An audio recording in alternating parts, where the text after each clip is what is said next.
Good evening, everyone. Hope everyone had a good Labor Day weekend, Labor Day today. I wanted to get on here and talk about cookies today.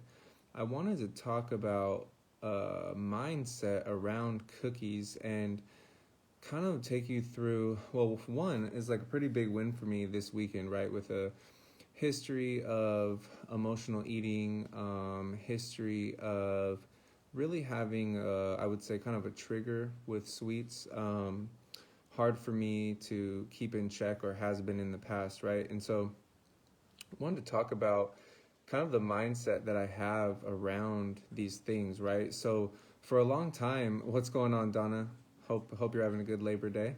I want to talk about just mindset around this stuff, right? So for a long time, I thought anything that was considered a cheat day food or considered junk food or something that is highly processed or something that has sugar, I thought these things were like the devil. I thought they were absolutely the worst thing ever. Like, I like them, I enjoy them, but they weren't going to help me reach my goals. That's what I thought for a long time, which simply just really isn't the case. And I'll explain why.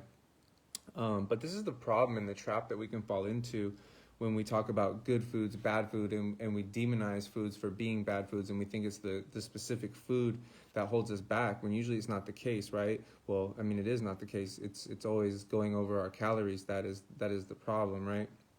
And this is why I'm such a big advocate of tracking your intake. But so, like, let's kind of peel the layers back, right? I know for me, if I was gonna have one cookie, I was just gonna have them all because I'd already ruined any progress that I was making that day, right? So fuck it, might as well just throw in the towel and start again next day, tomorrow, right? And this is one of the worst mindsets that you can have, one of the most detrimental things that you can do to your progress when your goal is fat loss or you have a physique related goal, right? Because um, the damage could have been so much less than just the one cookie or whatever it is that we had, right? So for me, this weekend, we went to a friend's place for dinner. We had a very nice dinner, and afterwards they made some cookies, right? And I definitely wanted a cookie. I wasn't really planning for it beforehand. I didn't know that was going to be there, but I decided these cookies smell fucking delicious. Everyone else is eating one or more, right? And so I'm not going to be the guy that's like, no, I don't want one. When for a long time that is who I was, right? And so with me on this journey, right, I'm down about 5-6 pounds, trying to lose 8 to 12 pounds over 12 weeks. Well, I'm going to lose that and show you how it's done. I can still work things in like cookies, right? So the biggest thing for me was just having the one cookie, deciding I'm just going to have the one cookie. I'm going to enjoy it. I'm going to savor it. I'm really just going to take my time and eat it. I'm not just going to devour it and then look for the next one. And I'm going to enjoy my time with the company that we're with. I'm going to focus more on the company and the good time that we're having than just focusing on the food.